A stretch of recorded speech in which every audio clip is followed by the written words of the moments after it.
Susue Toronto City VIP de Maluku Eyeli Susue Banaki Bana Braza Pe partout na mokili mobimba Toronto City VIP de Maluku na 5 minutes ya Grand Fleuve Congo Ndeko papa Ndeko mama Mwana poto Olingi otonga ndako na yo na bisika ya kimia Olingi opema malamu Toronto City VIP de Maluku Eye wana po na bino Ezali kote kamabele ya 20 mètres sur 20 Na telo moke ya papa Wana poto ba diaspora nyonso Olingi s'investir na mboka na yo Toronto City VIP de Maluku Epesa to ezoteka ba espace kitoko Toza 5 minutes Ya mai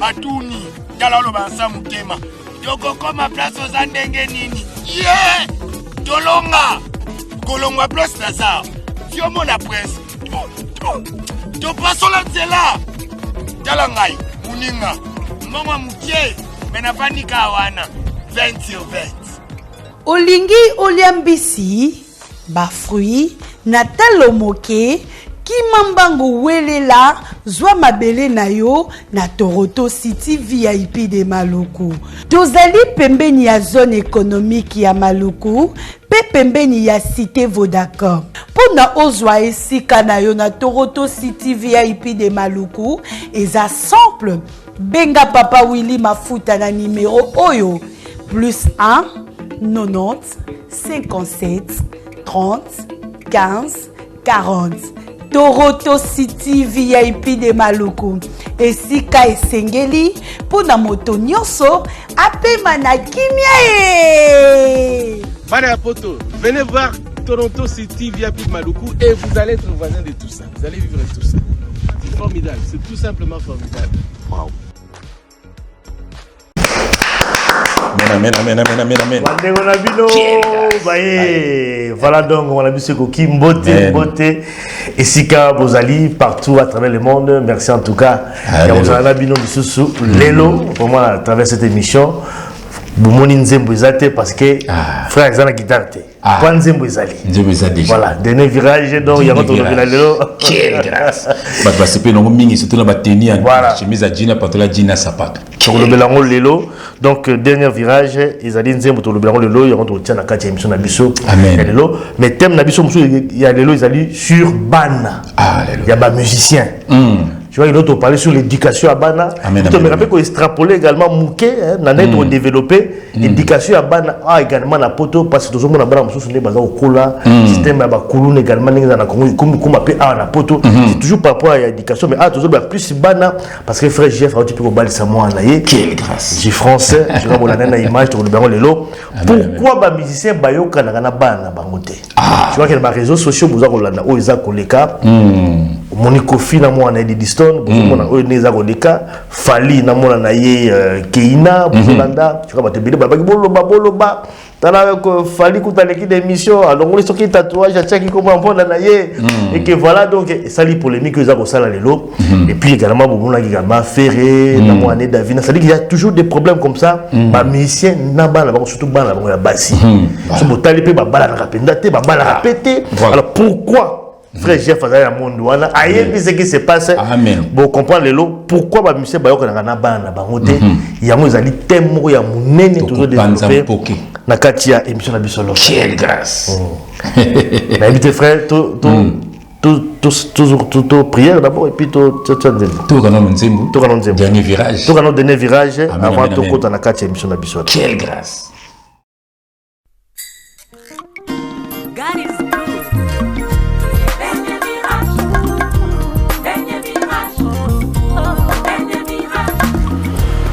Branché.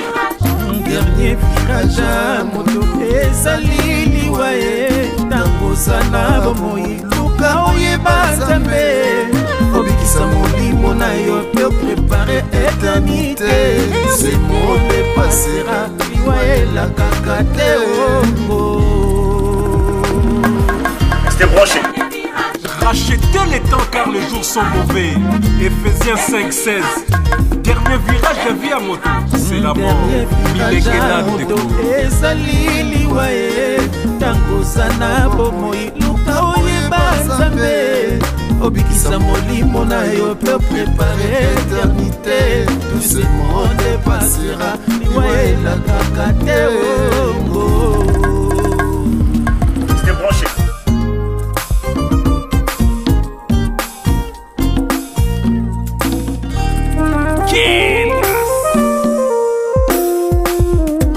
Kolala kolamuka eza biti deteo milengela ntango zana nuna bomoi émission kitoko dernier virage talaka yango bozuwa bwanya ndekunanga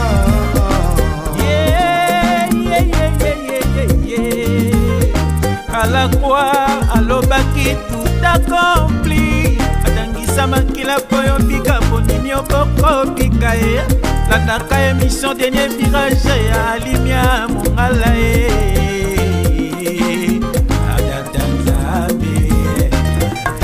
Mesdames et messieurs, bienvenue dans votre émission Dernier Virage, une émission d'actualité politique, culturelle et religieuse. Et zappez surtout pas, restez branchés. Vous ne serez pas déçus. Dernier virage, moto ezali liwaye tangosana bomoi luka oyeba nzambe obikisa molimo na yo peut préparer éternité. Ce monde passera liwaye la kakate dernier virage. Restez branchés. Voilà, donc, dernier virage, émission, Oyo Bozolanda, Nzembo Basali, Batpe Walobe, comment, Twanzambe, Azoimbe, Lanzembo, émission, je crois faire développer quand même les lois en 4 émissions d'Abisso, il y a des lois. Dernier virage, ils ont la formée, Nzembo, autre, celle en plus générique, il y a émission, Oyo. Moni Yango, frère, mais va plutôt développer, tu as une émission à Boganzam, frère. Tout le monde est là, ok? Tu as bien l'émission, c'est l'émission, il y a des bano yaye, pour ma cambo, tout le monde a Mikolo, la société, n'ingé tout le monde. Pourquoi les musiciens yokanakana bana na bangote surtout ya basi benemelelo to ko panza mpoke bo ba vérité pourquoi ponga pe batine ngana sala la mission wana kamari sabino lelo et puis to ko expliquer nzembo ki to ko ya dernier virage pour poser landa biso dernier virage ya vina yo ezaliwa ninge frère tanga pesi ba verser na kati ya nzembo donc bozo mona bino moko ndeko tango zo tambola tango zo lia oza ko mela tozo balesa ozo bala frère mais yebake likambo suko yo ko sala na vie ils ont des liwa. Ma voyage, mais voyage à Souka, ils ont des liwa. Est-ce que vous préparez l'éternité na yo? Voilà, parce qu'après la mort, c'est l'enfer ou paradis.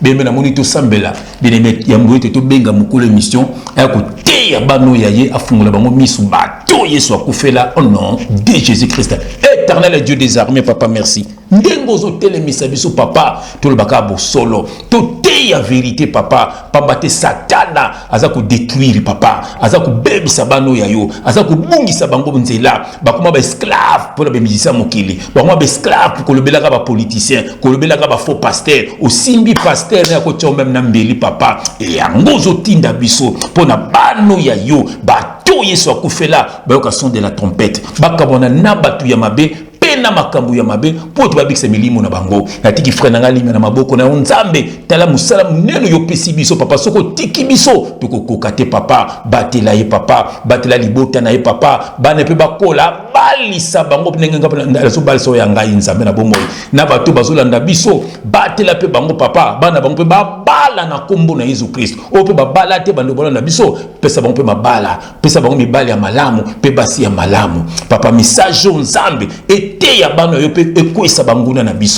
le Saint-Esprit parle pour l'édification de ton peuple. Au nom de Jésus-Christ, nous avons ainsi prié et nous disons Amen. Amen. Amen, amen, amen, amen. Bien-aimé ningana ningana, soyez dans la joie bande konabino. On est là. Bien-aimé tolobaki nyonso tokomona, nyonso tokoyoka, tokobimisa na poisa, na but moko kaka, bana nzambe bazala sauver. Au nom de Jésus-Christ. Amen. Quelle grâce. Voilà, donc on a la carte, il y a amen.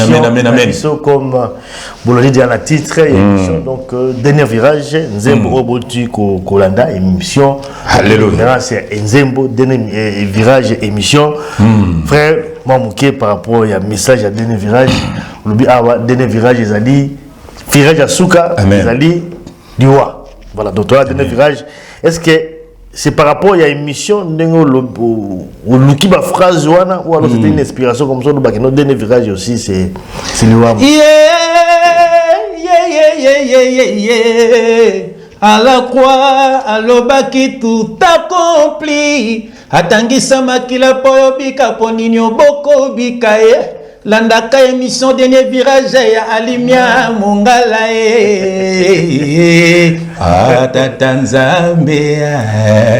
quelle grâce. Voilà. Frère Nangaï, tout le dernier virage à vie à Moutouza Liwa. Ça veut dire que balandaka émission dernier virage. Pambate Nzambe a tindara basali na ye. Pambate po bate ya bano ya ye. Ya moto bi na émission dernier virage. Ba mate ya bien yaka. Tozo même aux na frère na biso Ézéchiel. Ka to pesi mote Ézéchiel Mbuku. Voilà. Aza ko dénoncer ba faux serviteur de Dieu. A ko dénoncer bango api na ba chaîne ya ba païenté. Voilà. A ko dénoncer bango et pas ya frère Ali mais na dernier virage. Pambate po bana nzambe ba bikisama. Ya moto yembi nzembu bien aimé le Seigneur. Pambate to bana nzambe boye ba sikani ni bokozwa salut et sikani ni bokozwa kimia et sikani ni bokozwa message ya bien.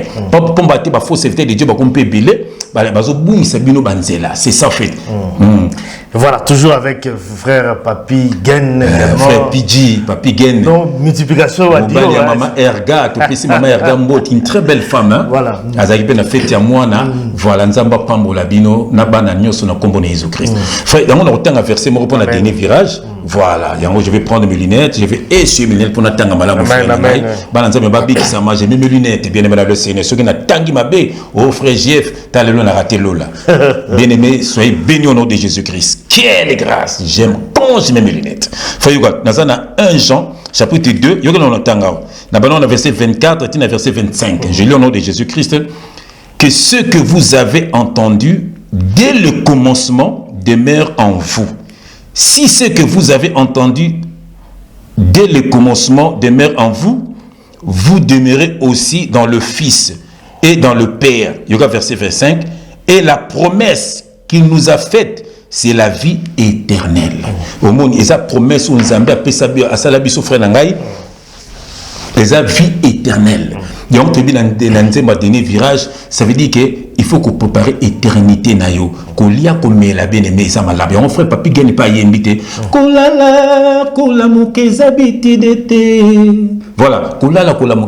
d'été. C'est mon frère parce que kufa le oba kufa ki lobby ngalo to liki bango ne loko mogote. Jour na biso pe ezali. Mais ce que kufi le londe ko ngai. Bien-aimé, est-ce que mulimo ne ko mona nzambe te ke na li felo. Ba ba mona nzambe na bloko misato frère. Premièrement mona nzambe faut ba mona amour. Quel que soit le problème, on a amour, on a dégagé amour. Deuxième bloc, on a joie. On a pécé sengo. On a coûté nos boîtes, on a souci à jouer sengo. Troisième,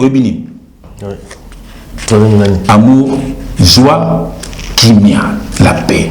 Mon anzama la paix. Mon anzama agité. Quel que soit le problème, zana kimia. Nzambe tambola na biso. Dieu est au contrôle. Ata maladie, ata piaka, nzambe aibi pourquoi zo lection na banzela wana. Zala toujours na foi, zana kondima et ko leka ko mona ke nzambe mtasala ki bon pozo lection quelque part. Nzambe ainga me mona droite foi kanga na gauche. Donc ngo faut zala na foi, ozala na kimia, bien-aimé kimia, ozala na mutu esengo, ozape mutu ya bolingo. Voilà. Faites pas pour yango parce que amen. Quand on a répondu moké. Quelle grâce. Moi nzaba ba na amour. Faut le moké par rapport nango. Quel amour aux lo belawana. Faut que na mutu mutamono na amour. Voilà. Comment ça se traduit cet amour là parce que c'est un peu moins vague. C'est quel amour au moins nzaba traduit. Bah oui. Mutoko kutono bo frère. Uza mutabulingote. Ça dit quoi? Ça dit que uza mutu akanda, mutu haine. Mais est-ce que tu as un bolingo quand soit coûté na oui on sentit que la peine semblant aussi au moins net mais non tout ça va c'est qui ça yo voilà au fond de lui mais au ressenti c'est ça aussi mutu nzambe ngai na tukutana na poto avant tout kutana boy notre kutana na belle famille famille ya mobali ya mwana voilà donc zo maton ba moninga babi tout moni kimia donc ça dit au transmettre bango kimia tu la kimia na la paix aux nango na bolingo Bongo singa bi merci pour l'accueil papa. Donc oyambi bango bien na sourire. Ozomona non muta tibiso mbala moko à l'aise. Yo mona nzambe qui mezate, bolingo ezate et le beno kapamba. Il faut de la sincérité aussi. Mais c'est ça l'amour. Ça c'est sans hypocrisie. Pour moi nzambe, c'est ça. Pour nous remarquer au moins nzambe, on se sentit pendant amour sincère. Ozomona, demandez muto asa sincère. Hypocrisie.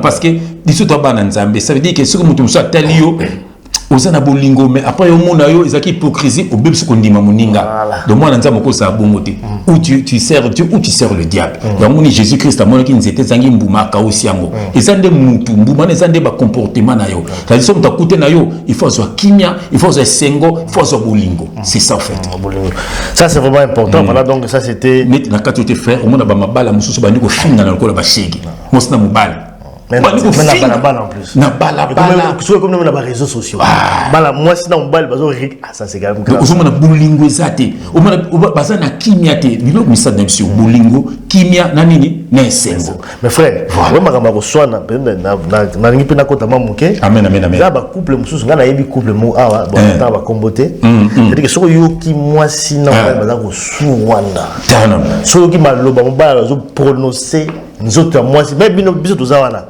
bazo lobango c'est pas non mais frère au moment là quand ça et si quand na bakanda no moi ça que la mobile ne fufu tu vois ba démon et puis après bazonga na bango normal comme c'est ça na nango et comme quelque part c'est comme mode de vie na bango et puis bolingo la ça bon c'est bien ce qu'on a vu frère na cadre dans le bakel bolingo parce que pour la bango bazana amour na bango attention que ba soit na ne ba soit na wana bino bato ba kota suma na bango te pas lobby no botika so et puis bazonga no pe mobile na moi c'est pas si mais voilà. On peut parler de quel amour parce que amour ezali parfois des moments où il y a insulte, moments où il y a mabé, bon, tout ça ça fait partie de l'amour ou alors c'est quoi, comment on peut décrire ça frère? Ça sorcellerie frère mon libala ezali mon oti na famille ou mon oti famille ou kutani basa la route ensemble alors pendant qu'on la route ensemble nato ko poster vidéo mo hier na kina musala maman François Salenga moi ki bakuli amen moni atelinga soso na makemba et même na musala ta na zolia mon ba collègue na ngai oh frère vous na moi ça malam c'est ça frère donc ça dit ba mona na kanet so mutanza ba mona nga na bolingo ba mona ke mutu aza na kima na ndako na ye mutu aza bozo mona donc ça veut dire que c'est ça en fait tant bolingo za bon tes frères un jour bo kabona na bino tala na maman François cette année toko que ça 26 ans de vie commune cette année vous avez toko qui 26 ans de vie commune mon frère donc ça veut dire donc bolingo leki ebeli na kata libala wana ya mo soza na moi si moka banga ka nzambe tu es sauvé mais soki mo sa banga ka nzambe te ndi kuzola na moto na nzambe au solola mo ska ba muziki o copine ngai na moni copine ngai na saka Louis Vuitton ngai te na moni copine ngai mo soza na mo sa bongo sera na soza bongo donc moi aussi balibal les athées le banze maison ba une femme sage bâtit sa maison au moins ngana sala kande ngana benga mo ba beau fils nanga na kana réunion moko na mbi bango na basi na bango na bana nga na sa na réunion mo na so te solo na bango na so te ya bango parole na mo ntumo la ti commentaire alobi maman Françoise peut-être un peu moins na yo moko pona comme le wa bino quelle grâce vous mona donc ça veut dire que mo ni basse belé batéamité mama bolingo moni bana na yo il faut yo mutu bonoti ya bana no déjà bolingo tomba ko bala baye bandinge kozana li bala na bango na kombo na Jésus Christ pour le aussi kimia également c'est important voilà kimia ça dit quoi ça dit que on se sentir bien vous à l'aise vous à l'aise voilà vous à la kimia na ndako na yo netinga maman Françoise aza songa na ndako taza bien te na bana le songa na koti donc ba moni pour na sala que maman Françoise ba j'ai nous blaguer vous mona donc présence les autres ça va bien zo moi mais na ba frère msoko na ndako ba moni kwa nkoyima koti na ndako yo mo bana ba peso na kombo chien méchant o diango jango aye zo mona ngo bien vous eza bien ti donc yango faut papa ozala na harmonie na sepelaka mingi na pesi Adeli Shimba mbote Adeli Shimba yeta tozalaka ba jeune na Paris asalaka nzembo moko aloba mobali ya leki nyonso azali obe oyo asekisaka mwasi tongo midi pourquoi lokola moi mango bonaye soki asiliki cousin Kofi soki asiliki mwasi abondela lokola bébé apesa ye bakombo mike mike nyonso tu ya tendresse pipi se Barbie mino dondi koko nounourse Adeli Shimba moto na nzambe ça dit que aoka mokunze bondi na ibongo tilelo pamba te za mateya amona imbela ngo maman Françoise de fou papa za la mango ils étaient quand yo na ndoko okangélongité moi ça moi baltou il faut se sentir à l'aise donc ça veut dire que yo papa au remplacer papa na ye pas remplacer maman na yo ozomona taka maman na zana bana na ye ozomona tabindi papa zana bana na ye siko za bon na mwasi na yo moi c'est pas za no lokola donc bon na libano za na harmonie et si ça ne va pas bobenga ta biso te ko te bino na ndako na kombo na Jésus Christ. Voilà, donc dernier virage.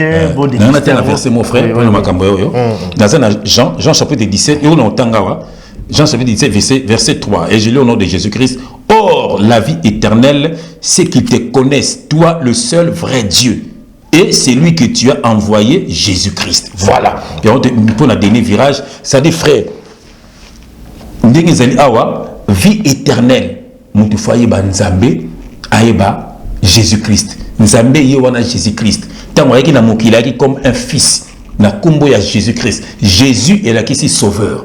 Voilà, qui pona ko sauver biso. Christ nde Nzambe. Jésus-Christ. Ozomona 100% homme, 100% Dieu. Donc ça dit muto kufi musulman ndeko nanga omona Nzambe te. Oui. Frère, domaine Nzambe. Non. Muto kufi islam. Frère, et on est la vérité. So retourni bango mo hôtel le na ba réseaux mingi ba comme ko revendiquer ba mo quitter kuna belé pambate so c'est pas Nzambe bazawa na frère. Non bazate. So otangi Bible. Frère, jamais na Bible ba biso to tanga Coran. Ezate. Mais na Coran ba bango ba tanga Bible. Ba bango ozomona et puis tela bango ba Bible bien. Ba musulman pour ba tanga ka Bible, c'est que livre saint yango mais aba sur tout tanga ngote c'est que bazwa livre ba s'inspirer dans la Bible et puis le verset biblique ezakuna mais ba coranique ezawati ba surat mais ba verset biblique ezakuna ta bazwa ba kemuli musanto koya bango ba maomenda koya mon okepa ba kimbangi c'est ba musanto koya nde kimbango nde soki nani donc ça dit que zomona bazo falsifier parole zomona donc yango moni qui est bien aimé c'est Jésus-Christ mtakufa kipona yo akufaki asekwaki amataki Mohamed akufaki bakundaye Kimbango akufaki bakundaye Bouddha akufaki bakundaye Jésus akufa sekwa et puis yé mtakozonga même na Kora bakumango Isa mtakozonga Jésus yona Isa donc bien aimé dans le Seigneur Jésus il est le sauveur il y a un dernier virage avec Mutesa loi soko yambaki Yesu te ndekonanga c'est que après awa to kutena souti quelle grâce mais ba oyo balandaka Yesu après loi to kokutana et pas ya papa na ba frère Limia. Amen. Grâce. Voilà, donc bref, je vais en compte monter parce qu'ils ont sujet mon bimba. Natala ba musulman ta bazaka ba débat.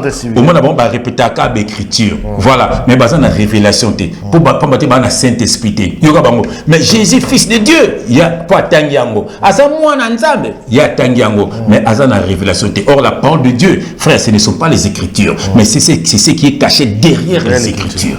Au nom de Jésus-Christ. Ba be amour rema. Bon bazaka na logos. Mais bazana rematé ba le pain y pour les pain à qui sont un peu pain OK pain et sa parole ba le vin à qui sont un peu vin OK vin frère c'est l'esprit c'est le fruit de la connaissance de la parole il y a un de peu sous foi il y a un de peu sous Saint-Esprit.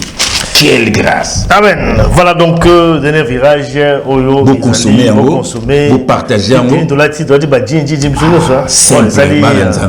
ça allait bien quoi. Alléluia. L'image restez branchés. Quelle grâce. Ne zappez toujours pas. Voilà donc merci en tout cas vraiment Nzembo et puis révélation par rapport à Nzembo. Amen. En 2006 voilà qui candidat il y a députation provinciale à Kinshasa la commune à Lemba. Pendant qu'il candidat la qui pina kola la salle de campagne tout ça to participer à l'élection 2006 mais avant la Kinshasa on a frère Jeff Fazana Mukidi azembe anaye azana waza baleta amen amen akuta na ngambi abi oh meliba mozo kende bali na sala le champ pour la campagne na yo bali bale sikoyo ngate mai nazala ki très concentré na bakamna campagne ba affiche koto yo bon na ipe likolo ko moi na trouver une frère la voyage puis na kinaka boto tout la terre sikoyo ta ça la dernier virage c'est comme si V ils allaient rehausser ça dit que au réaliser parce que promettait que le mec ça les langa ça qui idée là ah bien ça les langa nzembo gratuitement en plus à l'époque pour la campagne. Je m'en bosse là, on peut être. Na bosse nous rappelle. Donc ça dit ça Zambé. Voilà, en 2006. Là je rappelle en 2006. C'est déjà alliance Zambé qui est au sein là on a bon Zambé. Voilà, bien aimé là ils sont autant que babsom ça ba prière ça ba nzembo. On a prière pour na likambo. Prière pour na likambo. On entend le dernier virage. Ils ont pour la chaîne. Et puis ceux qui m'ont l'obawana, ils ont mis ma bateau Père Jésus-Christ dans la repentance. Tout ça là qui pensent que le la vie, il y a papi gain. Ceux qui disent wana, ils ont mis que tous ma bateau dans la repentance. On va titre émission. Tout le la vie, la vie éternelle. Dernier virage. La vie éternelle toujours, c'est la mort. Voilà. Merci en tout cas. Voilà. Et puis c'est gratuit. Ils ont téléchargé. Voilà. Et puis ça là makambo zo yoka pour liwa te bingonga te mokolote so ko kufika attendez on va glisser nos bâtiments le kuta basambele ngala mort yo so kufi na déjà nzamba lo baki n'est pas Dieu des morts mais des vivants na kombo na Jésus Christ. Voilà donc toujours côté sur le deuxième sujet na biso amen je crois que oyo ils ont concerné en tout cas éducation ya bana surtout ya bana. C'est vrai que ce n'est pas évident. Nous sommes dans la poto awa, kobota bana poto, kokol sabango awa avec société oyo et puis déjà avec technologie à lilo oyo. Ils ont aussi facilité. Donc il y a correction en tout cas bana, mais l'autre toujours le bel sur bana il y a des musiciens. Pourquoi est-ce qu'ils basent correction parce que sur les réseaux sociaux, ils allaient dominer par conflit, il y a papa na bana. On a vu des distances na papa na ye Kofi et on a vu Fali na moi na ye. Keina oza komata kokita ça dit que là qui me bimi ni sousou et puis on avait vu également faire na moine Davina et puis paraître à côté un peu prison s'occuper pour la après moi ça dit que il y a toujours ces problèmes wana et il peut faire à côté prison pour na moine mususu voilà ngande gomo ya moine wana ya maman na ya azana fait ça benganga et ba réseau baza ko avancer za ngote ya d'autres choses mais bon à fongola on peut il y a beaucoup de choses oyo et il est kakala donc ba musicien ba yokana katena bana bango et puis tu également sur mariage à moi na frère Jean-François je France à Bali voilà bon là il ba image tout le bien sur moi qui a des émissions d'absolu mais frère vous allez dans le monde wana on voit quand même que koloka les amours passés à musicien et puis Bali ça aussi tout le monde a bana ba musicien il y a basi pour bala les amours passés ils ont un problème nini yo na habité na ba connaissance na yo et puis dans le milieu aux ala qui on a pourquoi ba yo kana raté na toute la question là pembe frère alléluia faut ba na ba vérité pour ba te bien bino bolinga ba musicien wana faire wana zo linga beta ça des martyrs mikolo boyebe ka zo la te boyebe ba sacrifice dans zo sala bien bino bolanda ka batu wana bokamona na bango bokoye ba so lelo pourquoi guerre bazango na bana na bango na otanga verset moko nazali na Proverbe chapitre 22 dans lequel on a verset 6 et je vais lire au nom de Jésus-Christ Fryoka. Instruis l'enfant selon la voie qu'il doit suivre. C'est à toi d'instruire ton enfant.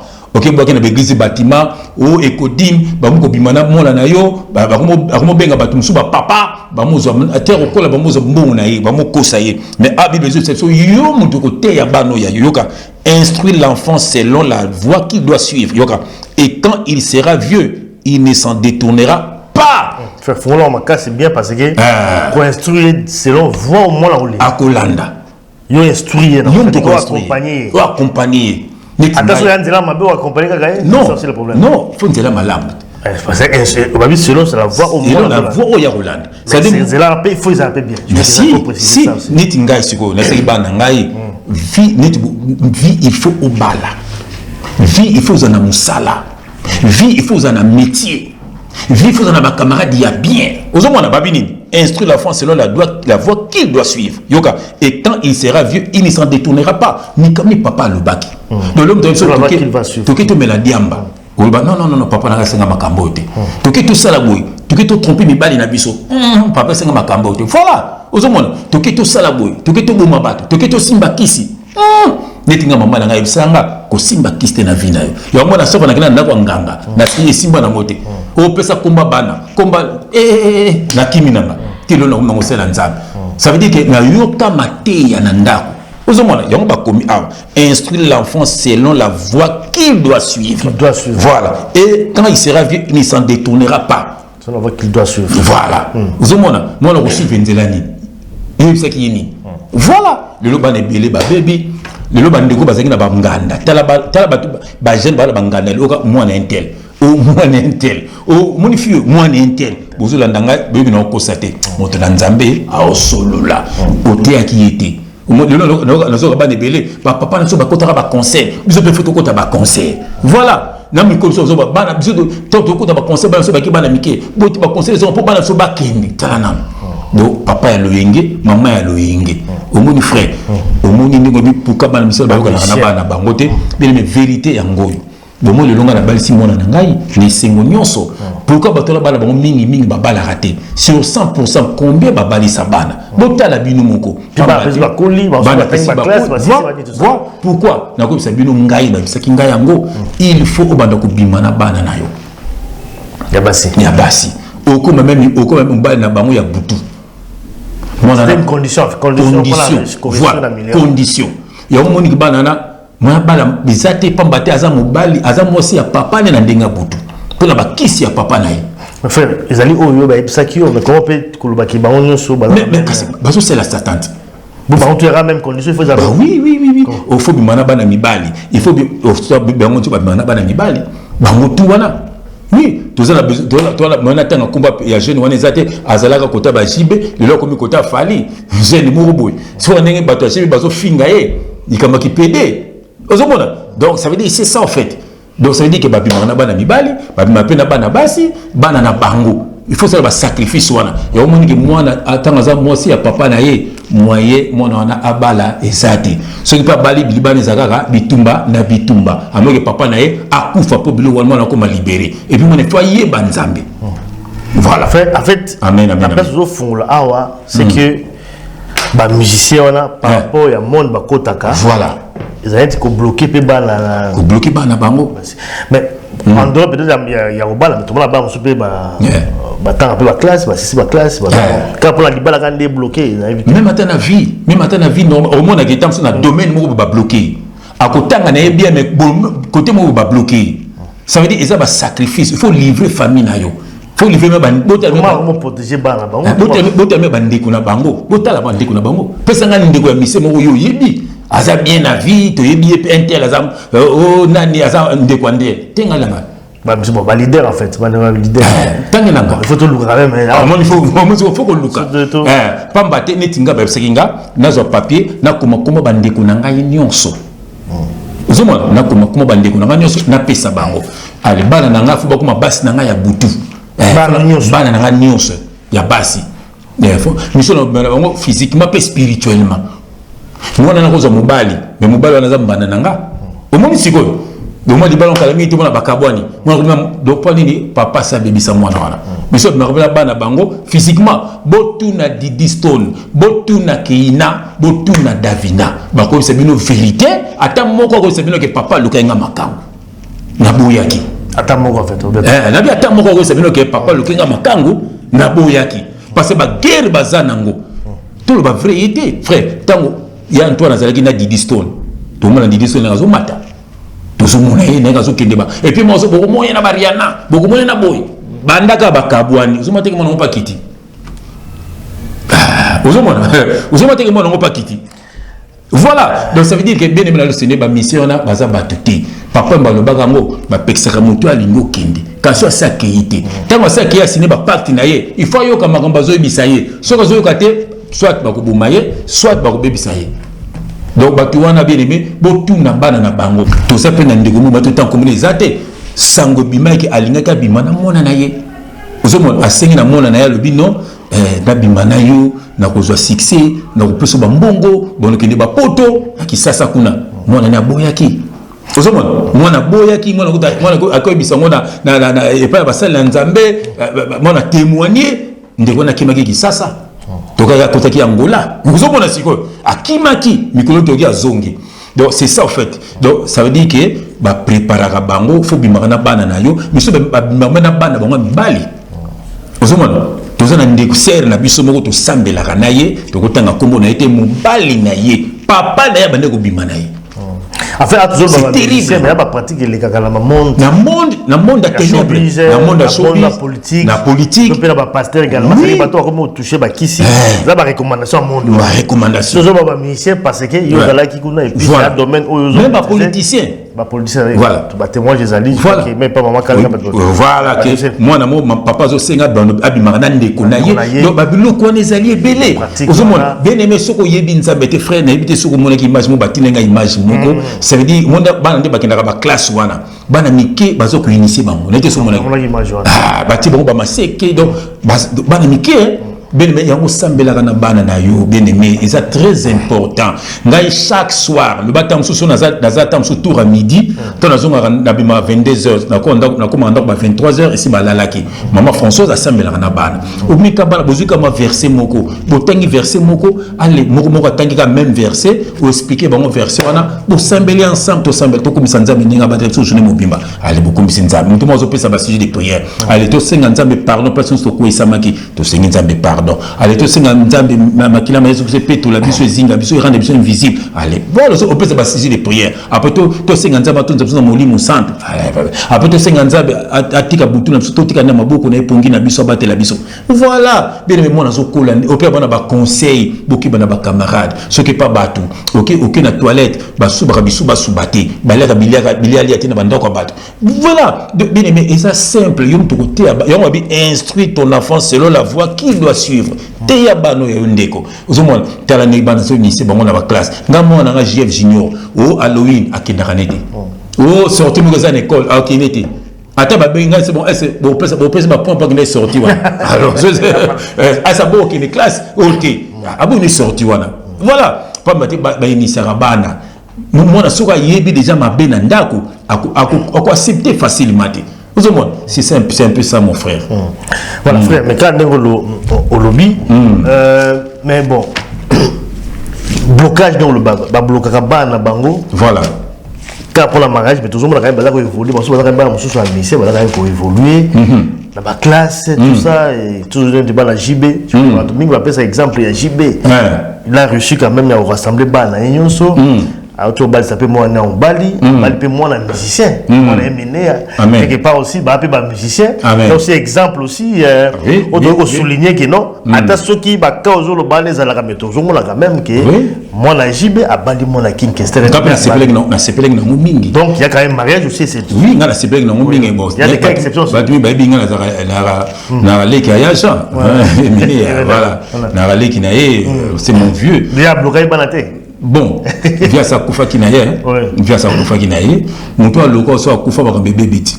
Voilà, mais comme on le baboy, n'a habité que vit pas bloqué qui bano yaye, n'a bien monté to éviter.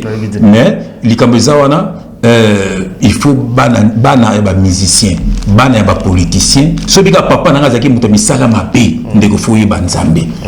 Pour éviter nini papa sala asala pour na vie na bino.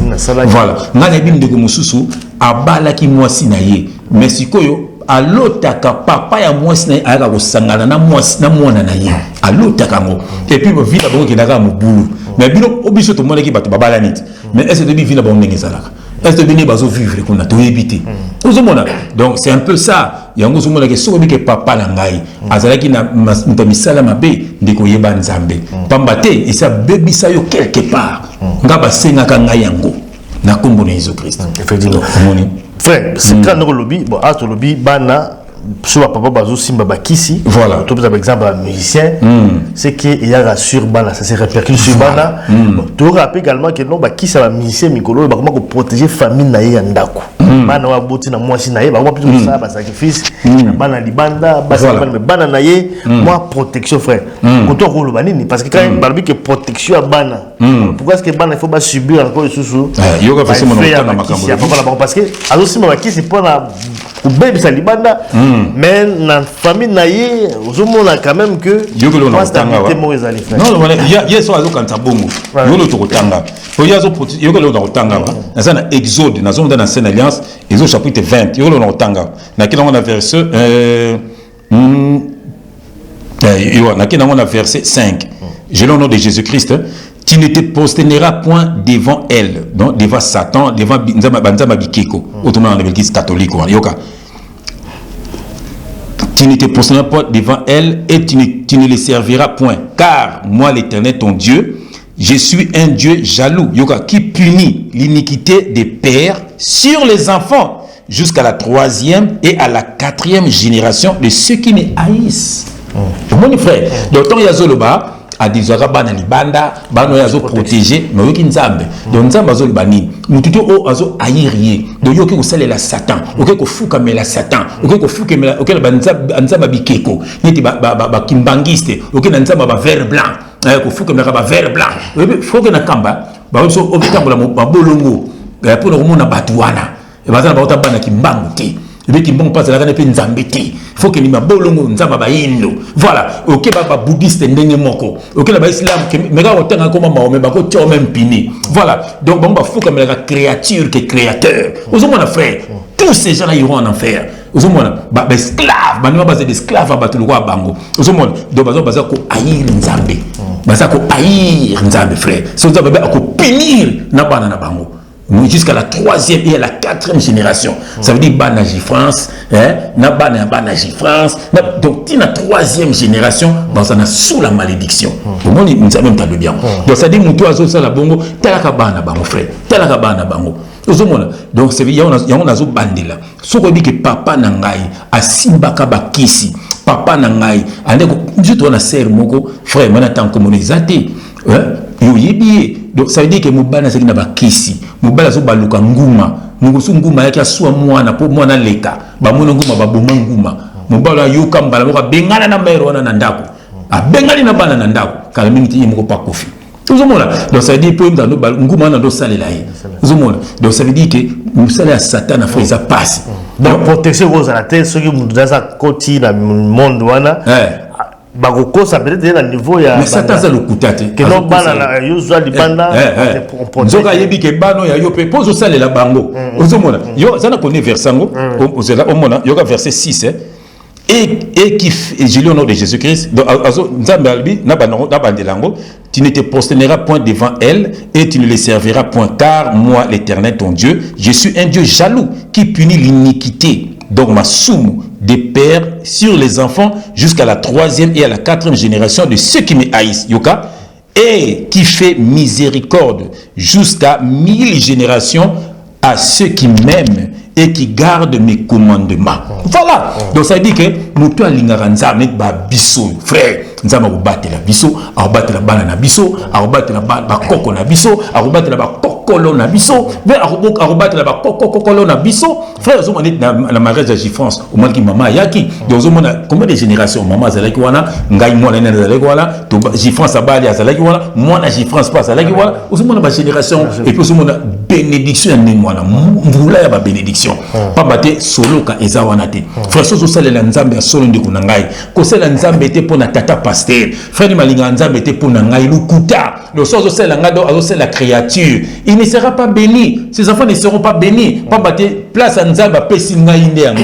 Non, frère ma olinganga tant que son frère. Ndenga la linga frère alima. Frère ma pexanga makamsus. Frère te o que nous ça boité. Même la fête. Poste ko bine zonga na ki frère yo que no vanda. Ma française a mon habit. Moni ndekolo pe na yiwana. C'est ça en fait, c'est ça, donc c'est ça, nous sommes des frères et sœurs dans le Seigneur, nous nous soutenons, tous aliki muninga ne ponte ba akopesa nga donde mona frère limité. Yemo ka bikene lokoyo frère Jeff alikinga. Na bina na domaine frère limalikinga. Donc toujours sangisa yango poto kende liboso na kombo na Jésus Christ. C'est ça. Voilà, donc toujours pour il y a sujet nabiso mes frères. Amen amen. Awa to lobi sur koyokana. C'est que ba papa, ba musicien bazo yokana. Voilà. Na balate. Au pire, moi, raison, peut-être, mais bah, problème, je peux causer obstacle éviter. Ni ne ça la capacité, au lobby, awa, ce bassin bakisi, et y a qu'à se répéter sur bana bango, puis on va bimana bana bango. Mais est-ce qu'il y a un de ça là qui bayo kanana bana bango? Quand on voit les lots, Tout le monde il y a Didi, tout le monde exemple parce que on va comprendre bien. Qu'au finalement on est Didi Stone, je veux dire avant on peut cet exemple tant qu'on fait dans maman naé, bah ça qui bien la banne. Donc quand on divorce né papa na moi le sur quoi quand tu côté maman elle a commis qu'on attaquer papa na les réseaux sociaux mais papa il faut protéger quand même moi mais quand même ça qu'on attaquer papa ne point na moi ça dit que c'est tout a raison. Oh moi là ça qu'on attaquer les papa na ça dit parce que accueillir ko bala musicien ou ayaki a boina maman na mais à cause de moi si ou azalaki kaka moyembi na kata groupe à quartier là quelque part des réseaux ça quand même valable tout le monde ça n'a rien à voir na makambo yo lobby il y a des distances on a zo parce que au bah raison oyo Didi Stone ayaki ko avancer bon tu pas quoi avancer ça rien ko lobby na papa na ye na média ko humilier papa na ye parce que kabolaki na maman na ye amen c'est des raisons qu'on sait amen. Parce que c'est la raison, vous savez, vous avez mais tout le monde quand même c'est plus par rapport à divorce. Des mimi problème. Voilà. Moi oyo lobi eza o bat ba omona. So o bat ba omona te. Voilà. On a beaucoup plus de spiritualité. Aux hommes parce que on dit pas le baki yango. Le baki et je te remercie pour tout. Aux hommes ba kaboni et pas sengi merci moko boy. Aux hommes so merci sengi ko na ya nini. Parce que yemo papa nando ba bomone na bariana bomone na boy et puis so asala ki nini pour bomone na bariana ya arane na kin asala ki nini pour bomone na bariana surtout to yebike awa pembe na pembe to banga ba mote frère to yebike vie azanganga to yebi yango même si na so no ba diama lo ba via betra maboko ba bimisi mbonga pesi voilà mbonga na pesa la famille na eka pesa ande biso voilà donc ça veut dire que ba mbonga mabe. Donc tant que moi na bo mena barrière yeso azaka na kin ayika so ya suki na Paris na moi na zongi so ando sa nini pour moi na barrière et puis kutela ki na barrière na bon bana pe ba bebani makomo ndi diminuer pe taza toujours na moi zo comment te pas tout bazo lo bango ke ninga mataki penza voilà donc c'est un peu ça frère bato baza banganga ba mission na nyoso tunemso baza na ba temple bozoka le beso zoloba baza na ba temple na bandako na ba c'est bien mo ya pe et pas ouais wazo bi me beto que flambe yo suko fungola flamme kapaya flamme je te dis merci mais flamme on promettait une émission flamme na zela on lo baki tango ko kato ça une émission na zela flamme kapaya il faut to yo alors c'est l'appel là yo lo baki to sala ngo donc on va comment fungola quand même on a vu quand même que dénonçons pas tant nous vivant il faut qu'on bimsa vivant makamuna bango pambate frère moni yoso mabe na ngamo ko bomba mokolo ko kufanza mo tunwango parce que faut bimisa mo ba to babika je peux me le baron na zalaka na ye zomona mais tant zo le bangote tu seras jugé sévèrement ça veut dire net parce que ba flamme ba fana na wera ba imba be so ba zo le baté Marie Paul aluba makamususu be kaka na ba parabole mais on sent quand même c'est zomona ba kina wera na mampata soit disant servant de Dieu zomona et puis la lève mampata ngopena une vraie païenne vraiment une vraie païenne zomona fille du diable zomona makambo le kuta mais au moins la batu ba aveugle ne balanda bango ozomona donc ça veut dire que batu ndo monyo ndo makambo le biona oto ozoloba eza o batu bazomona mais ya molini ezali batu wana baza banganga ozomona ngano to yebi ba mission to tanga kombo na été pesa scandale to yebi que famille mo ke benga ki biso na Belgique ba mission to tanga ba kombo ba yebana wana moko atia mwana batu zemi mwana wana atika ko mona suna yete tia bota moi nana lelo komi na ba tant ko na ba 3-4 ans mon comme ça azo sa ba koko na ye yo au sala la soute ponga na blokayo yo au moins ko bela ponga na personne malade yo oh on a zala ndoki ateko ma papa na ye papa na aka ko zwa ngai to kenda chaque butu ateko ma mission wana ba benga biso voilà na Charles Leroy ozomona bien aimé ça veut dire quoi ça veut dire que batwana baza bandoki ba bimana bana na bango ozomona ngai basenga na bandu bimana bana na ngato na kendaki na simba babiloko wana heureusement na simba babiloko wana heureusement ba initier ngati ba ko ba na ko initier nga nzamba teme tu es mon serviteur omoni le botala bino bomoni ki image ni nazo tamona mona nga gang ba tumusu ba sepele ba tumusu ba leli ozomona na remercier ba tout ba possible ba commentaire na bino nzamba pambola bino c'est ça en fait ozomona au moins ba mission ba cette baba c'est ba na bango atala nenga lokuta mais pour ba longola ka eloko ozomona eza passe ata pour la lokuta photo longola ka mamuche falobi mais bo souvenir ba na bino ba kisa bino bo simba bozo détruire ba via ba na bino ozomona et ça quand même moi plaisir mission moi néné tout le monde peut simbe moi na moi si azo ko bala coller bala passe ko coller belé ozomona bazo balate bazaka na bayaka to fanda Pena musicien mnene ya mboka na biso. Voilà. Asimbi na mwana mwasi azokota na ye. Bo libérer bana bino ba mona so bazo sepela. Papa le bolo bela bango. Toto la libérer bana na bino. Ba kiss na bino bo simba. Bo libérer bana na bino. Bo kanga bana na bino. Bo kanga ba nièce na bino. Bo kanga na bana quartier. Bo bebisa ba via ba to frère. Pour qu'on a succès mokilo. Nzokande tout passera frère. Tout passera mokilo ko leka. Ba succès ko leka. Mais si quoi après la vie éternelle. Soko kufi lelo. Oko samba ba via ba to kanga frère. Oko samba na mona video mo jiba do ba penda tamba ko kalatina werana. Alba penda ngana wera to ko kalatina nini. Mutu azana ba am na ye. Mutu mozana ba am.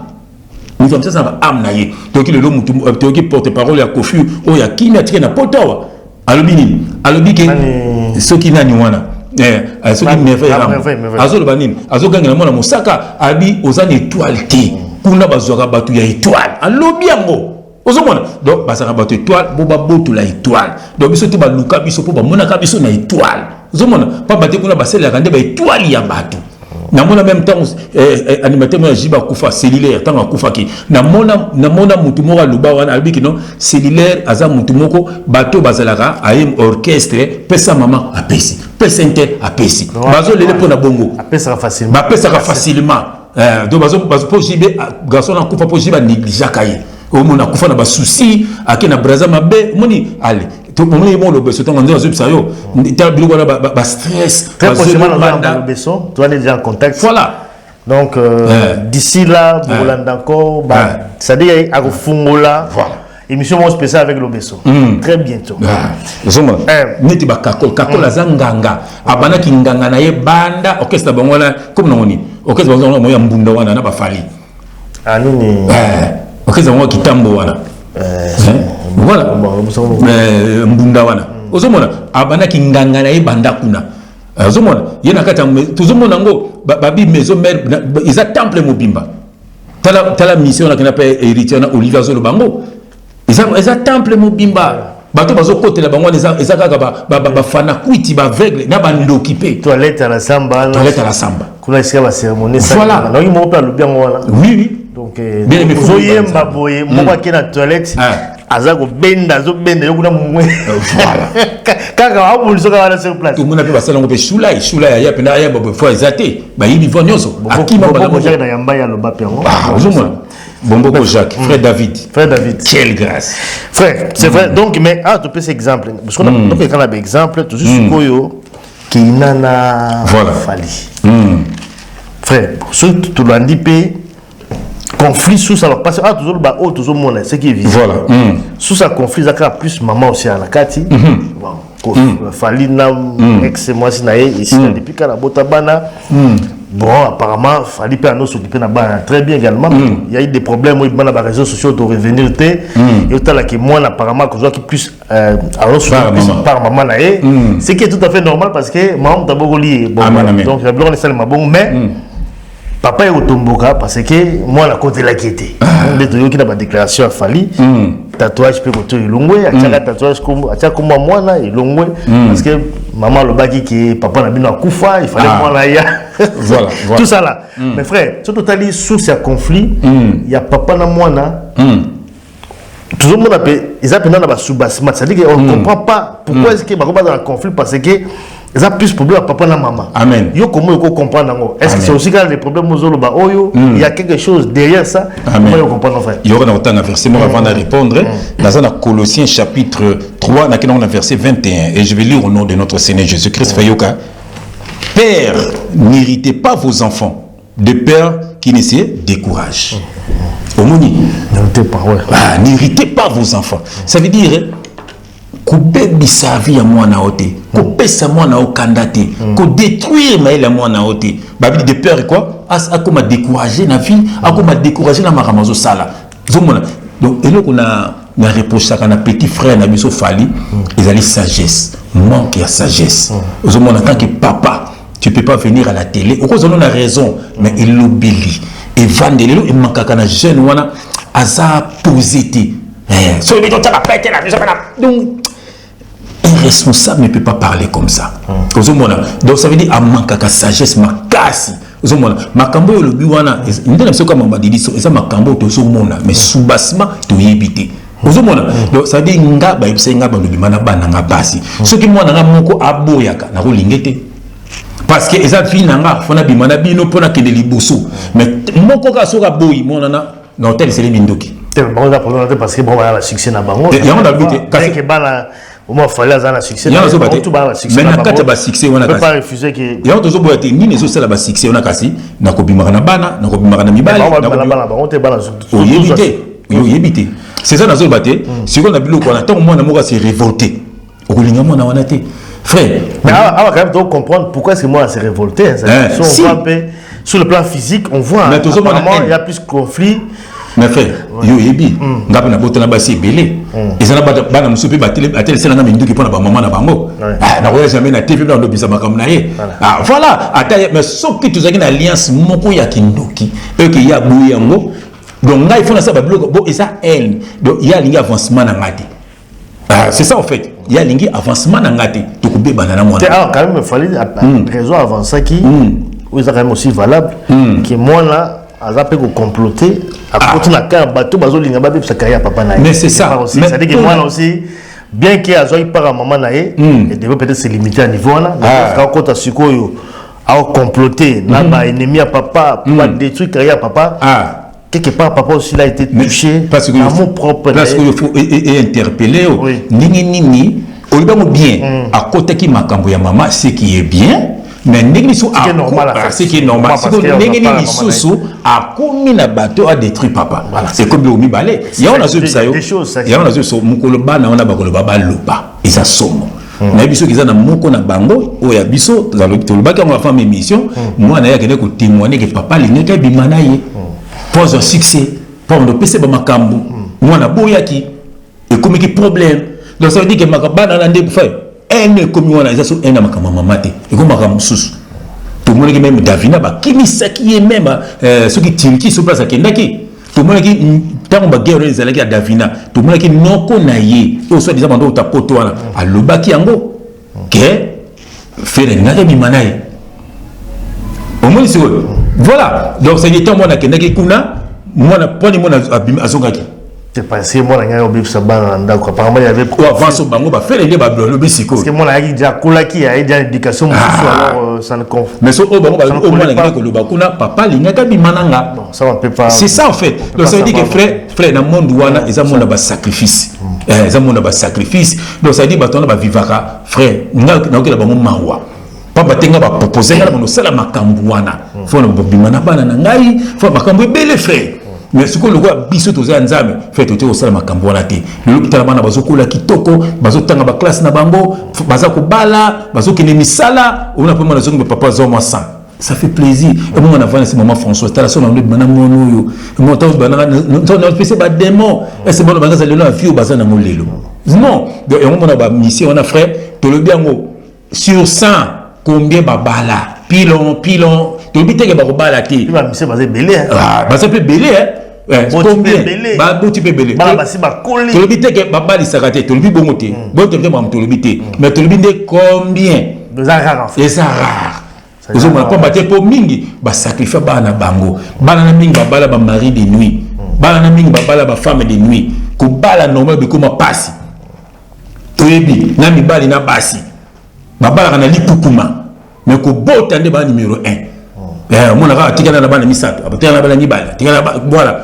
yazoma ela mibali ela basi ba vivre na kokoso pamba te papa salaka nini luke lungi ya nzambe ba déverrouiller ozwa délivrance tozo finga mutu te toza pour bango to ba nzambe toza na compassion frère tozo tchola pe bango te ozomona. Donc ba sœur nangai soki papa zalaka musicien papa zalaka politicien papa zalaki faux pasteur ndeko nanga luka nzambe ya solo nzamba libéré yo misu babala pe frère mais bana problème na libala na bango pour pas battre moi na za femme aza papa na za femme de nuit na ye tout ça ba témoignage wana baza wana zaka plutôt ba musicien te ça là ba tout non so baza ba kata ba secte on faire voilà. Donc voilà du balade mozo mona kokoso quand même kokoso et sengozate pambate papa abimaka na mwana na ye ou soit maman abimaka na mwana ya mobali ozomona donc ba témoignage nous sommes souper ya ndinga ndoto te na ndinga vrai boy sati mosera zo benga ke papa mama mbala ngaki na ndako na kutaki bango mama mobali nga sela nga bazua mususu ondie mwasi ya mobali nanga na kutu bango to ba témoignage wana ozomona donc ça veut dire ceux qui obotama na ba parents ba ndoki ndeko na ngai vraiment luka nzambe alongolo na makambo baboti na yo pamba ti bobana pe ba bikisama na kombo na Jésus Christ. Voilà, donc ça c'était le sujet autour le baki pourquoi bayoka na tena bana na bango je crois que la raison est avancée solution ka ndeko lobi wana ezaka ko sambela Mexico yo tant dans la carte na famille wana papa azali wana osambela ndenge ne fait ne di mwana boye koba ko bika na situation boye bana oui akubika pamba ti nzambe akoyokele mawa fa nzambe akoyokele mawa mais quand même faut abima abima parce que mona mo ya faire également mo sambela na Paris oui na publier be mona ngo voilà car mo sambela il faut ce que tant yo bani o sambela bon il faut au katape ba lien na papa na yo voilà complètement mais c'est ça mais j'ai tant accepté Christ na bo mo na yo Romains chapitre 8 verset 1 il n'y a aucune condamnation pour ceux qui sont en Jésus-Christ. Ozomona, il y aura verset na Otangawa, dans Acte chapitre 4, il y aura fait dans verset 11 à 12. Il y aura frère, je vais lire au nom de Jésus-Christ. Jésus est la pierre rejetée par vous qui bâtissez et qui est devenue la principale de l'angle. Il y aura verset 12. Il n'y a de salut en aucun autre. Il y en a des ok musulman, oh Bouddha, oh frère, oh Kimbango, oh Bunga, il n'y a de salut en aucun autre, car il n'y a sous le ciel aucun autre nom qui a été donné parmi les hommes par lesquels nous devions être sauvés. Bon, il y a siko, ngana ki mangis, ngana Mahomet, ce qui ni, ngana zachini. Bon, ce qu'on a verset biblique. Et puis bon, bah livre na bino bozana bino bosala yango. Bah ki mangis basala ba livre na bango inspiré par eux-mêmes. Vous avez mon frère. Donc ça veut dire c'est ça en fait, frère. Donc mon dit ba bumi nzela ka bongo aveuglement. Tant que papa azarane ndoki pa ngo azaka kimbangi c'est bien pe bolandi papa ozomona tant que papa azarane ndo neti na frère na moko toyemba na yepe tant azarane musique mokili mais tant comme les até papa na bazaki mtamba itari donc to ba bota maka ba kino zo lumière pa na kata maitari et puis muta pesa ka lumière pepe kali ozomona pepe kali azaka mutu munene na kata na maitari wala a témoigner pa na ngama na tant comme les até ozomona lelo oyo azala ba kokoso makasi na vie na ye. Ozomona pepe kalem da pesa ka lumière ko ba pesa ka lumière ba ki bana mike papa na ozaki maikari a mema bango kuna ale ba pesa bango ba lumière pia ozomona siko wa to mona ki zobozi azaki mta maikari mais to bataka ki logo zaka ki ndoki bazwa ki ye to moni pe gigola azaki pe mta maikari to pe ndona ya lia azuye mais to biso frère to zana Jésus Christ ba komataka biso nto ba bande ko na bino ba voilà, pour battre, bête qui va flèche, et l'équipe, et soit kabango moko, il y a un problème sérieux. Frère, le salut, il y a un bandé les versions dans le Jésus-Christ. Acte chapitre 4, versets 11 à 12. Et je vais lire au nom de notre Seigneur, le seul, l'unique, le vrai Dieu, l'unité des Messieurs. Akufa c'est quoi? Mohamed Akufa Bakunda, Bouddha Akufa Bakunda, Kimbang Akufa Bakunda, Nyos Akufa Bakunda, Jésus Akufa c'est quoi? Quelle grâce! Et puis Akuzonga, Koya Kuzwabiso, Yoka. Jésus est la pierre rejetée par vous qui bâtissez. Vous rejetez Jésus. Oh Nzamba Bayendo. Oh Jésus Mambalokuta. Bien-aimé, Keba. Keba réseaux sociaux eza bana na Satana. Biso to na réseaux sociaux pour même Yesu. Keba na ma mission yembaka. Olandaka ya onto libité landaka dernier virage pour mato bikisama. Ozomona yoka. Jésus est la pierre rejetée par vous qui bâtissez et qui est devenue la principale des langues. Il n'y a de salut en aucun autre. Salut n'a comme sous exaté. Voilà. Car il n'y a sous le ciel aucun autre nom qui a été donné parmi les hommes par lesquels nous devions être sauvés. Et ça n'a comme sous des kubiki sayo. Bien aimé, sur l'andi binzambi nzambi. Ba pasteur wana ba faux pasteur ba kuma banzambi na bino. Dialozana lifelo. Dieu est un Dieu jaloux. Ozole mbanda na motema. Nema nzemo miso to sala ozela nzabe mbanda na mbanda. Nzambe kitoko donc ozela nzabe mbanda na motema na yo, nzambe kolinga yo te. Linga frère na yo, linga sœur na bonzambe, mais azo place ya nzambe na bomoi na yo te. Voilà. Bible bi muto te yo, linga ye. Donc babi pesa ye nyonso, on parle de l'amour. Bamba se ba pesa ngambongo, pesa nganda kuna. Yango fa ba même ba netinga boy balande na kimana mo sa faire limbe. Ibano ndingini. Et maintenant, on a courage, on a courage. Et courage. Malgré qu'elle est belle. Quelle grâce. Des gros bisous à toi. Mon malade, mon bien. Oh, tu m'as manqué. Quelle grâce. Phrase, on ne pas mon bien. Frère, au moins une phrase, on ne pas mon bien. Mais ma fille,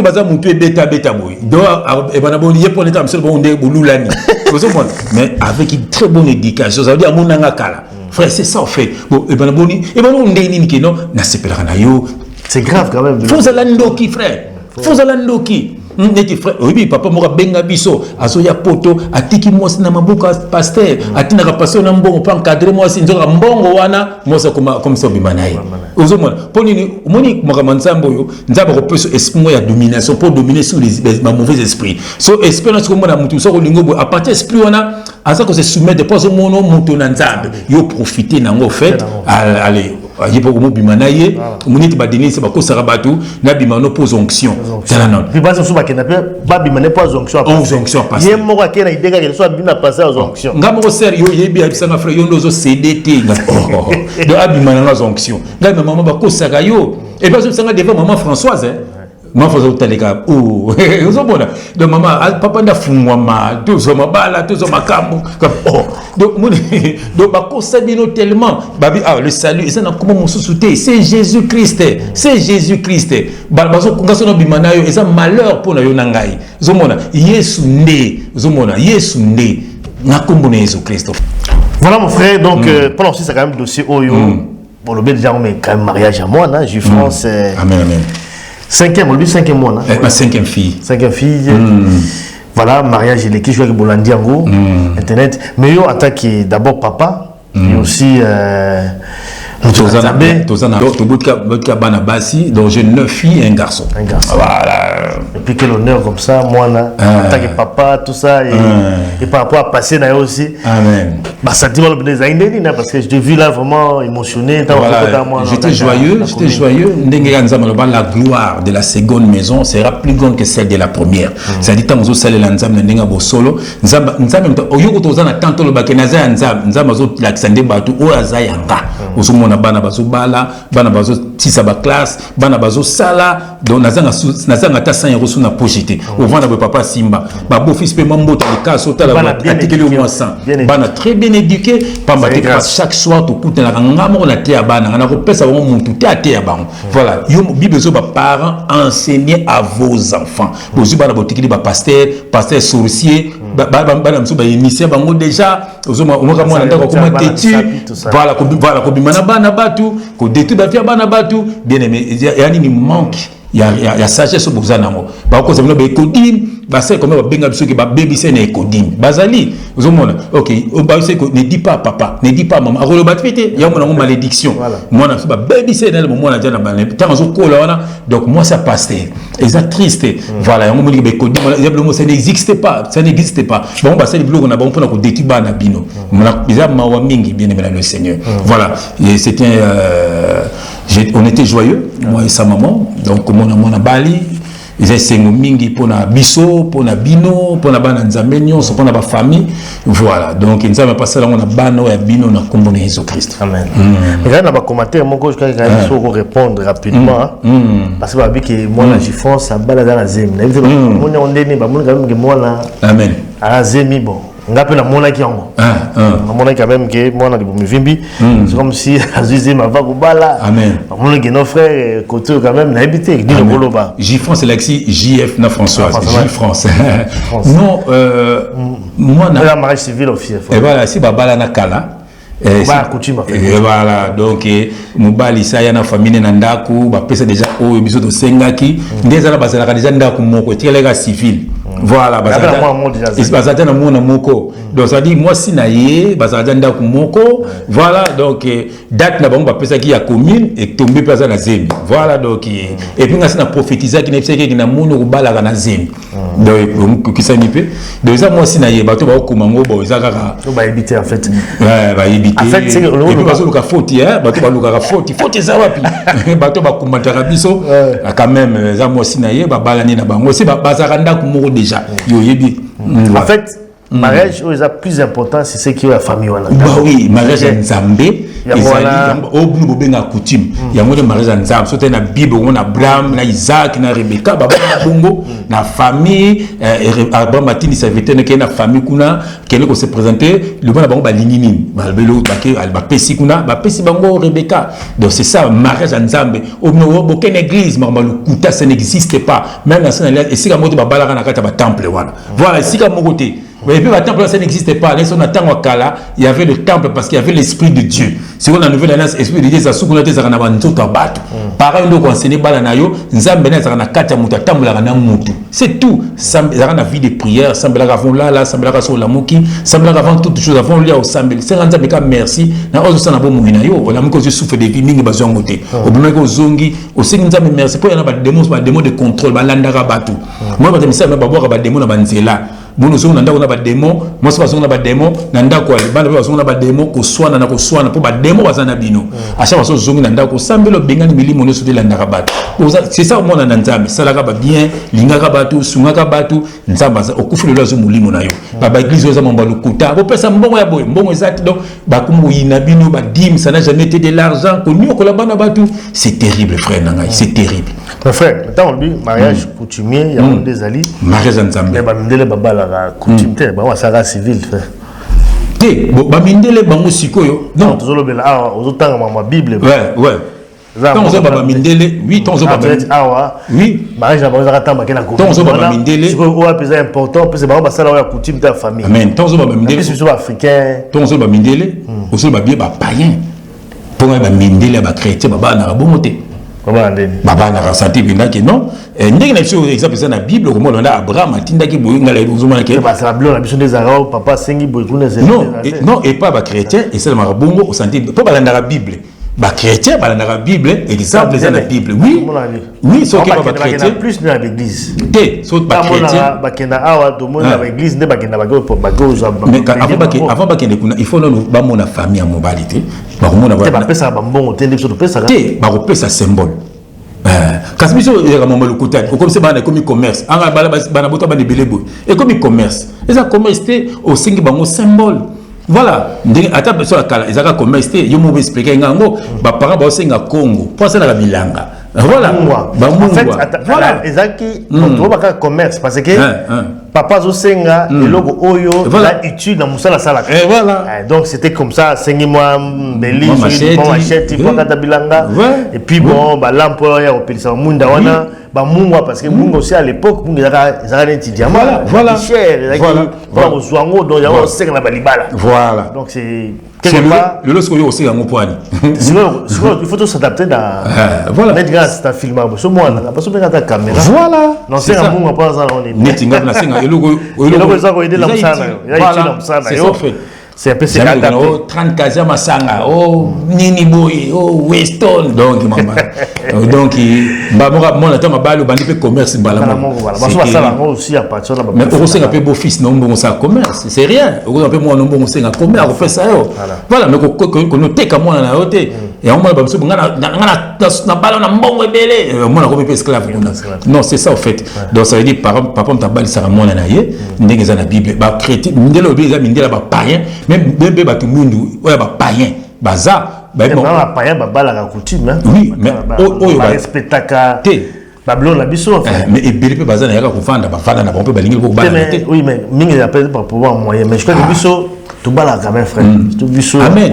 mais ne pe frère mo ka yebisanga penda na zo basi pa on attend ko bolizate avec même tout moi yebana on attend alabana rabina bi frère makamwana na biso to yebi ngote tant to côté des aboy pour na nganza ba yebi biso amen voilà avant na mosina ye ngabi amen ozoma donc ça veut dire que bateau yo somos na nzambe faut la pa ya nzambe et puis nzamba pambola ba msupe malgré baza ba païen ça dit ba balisa bana bango voilà ça c'est bien et puis coutume est vraiment important et puis na c'est le mutumelo mutoko zata za païen mais tant c'est le banzambe nzamba ozanaye ato za païen net bato bakina misala pour nzamba ole na mutuki na yo ataza païen mais azoke musala azo to c'est le banzambe pamba te nzamba osana mutuki na yo omona bali pe moi aussi ataza païen mais à partir le kombo sali wana nzamba ko batela yi omona un jour pe nzamba ko benge pa ali bisi masumu na yi voilà c'est ça en fait Voilà, donc ça c'était sujet à l'émission Nabiso Alelo. Vraiment, félicitations frère, mon frère, pour moi. Quelle grâce. Moi, on a vraiment à honorer Bisso. Voilà, donc Sali Sengo Makashi.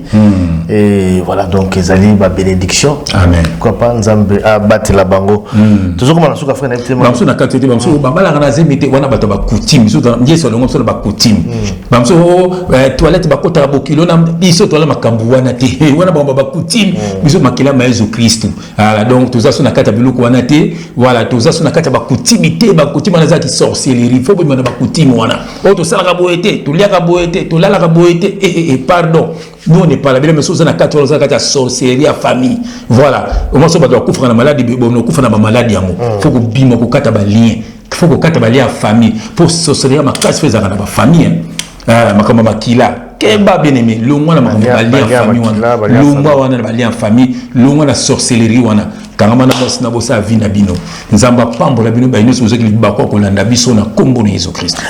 Amen, amen, amen. C'est comme on a souka émission, voté na Picho, Pacho de Norvège. Na bossa nte Yunishi Banze, magasin exotique, oui, Yunishi Banze, à sur na biso Yunishi, na Aloste, voilà, magasin exotique, bilo na biso africain. En passant bot na combattre iso, voilà donc. Azaki na pris na fête. Voilà, na maman Yunishi Banze, voilà. Donc exotique, magasin exotique, voilà, donc tu vas dans la Lost, hein, bon na Lost, bah flamand, on les voit aussi ma blog awa. Ouais, magasin moi c'est oui, blog tout na Kati, ils aussi agence de voyage, ils sont envoyés pour l'Afrique, donc ils allaient dans la Lost, donc Genstrat 53 à Lost. Fallait que tu ressembles là kuna. Voilà, on va aller. Donc bah tout au bafana autour à kuna, c'est que ils allaient place maintenant malam pour l'ensemble blog na bino. La santé n'a pas de prix, dit-on. Pour avoir une alimentation bio et saine, Yunishi Banze Full Service vous vend des produits alimentaires africains de bonne qualité, frais et surgelés. Agence de transfert d'argent partout dans le monde. Banane plantain, Lachikwang, manioc, le poisson salé, Semoulia Pembe, des riz. Faites un tour au centre-ville d'Alost. Nous sommes sur Gent, Strat 53 9300 à Lost. Yunishi Banze répond en effet aux attentes des consommateurs en matière de variétés de produits et services tels que bijoux fantaisie de haute qualité, de bazin, des pagnes super wax et hollandais, le vente en ligne sur Google Shop Yunishi Full Service. Vente des boissons alcoolisées et non alcoolisées en gros et en détail. De produits cosmétiques, voulez-vous découvrir plus? Faites un tour au centre-ville d'Alost. Nous sommes sur Gent, Strat 53 9300 à Lost. Contactez-nous au Yunishi Banze, leader Nabango. Yunishi Banze, la femme intelligente. Awa.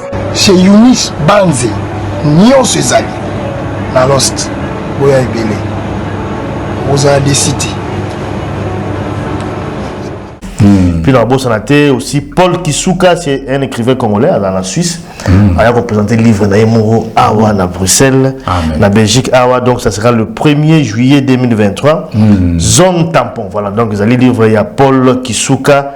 Vernissage à Bruxelles, donc le 1er septembre 2023. Bon, on sera bien. Puis dans la bourse, on a Patrick Otinga, Zebra Force Sécurité. Ils allaient maison, donc il y a sécurité, agence de sécurité. Nakata Kinshasa, à l'États-Unis, à les États-Unis, langage des gens, mais même on peut na Kinshasa, il faut prendre la sécurité, bien abino, sécurité, bien abino, zebra force, sécurité, frère. Amen. Voilà, tout le monde frère.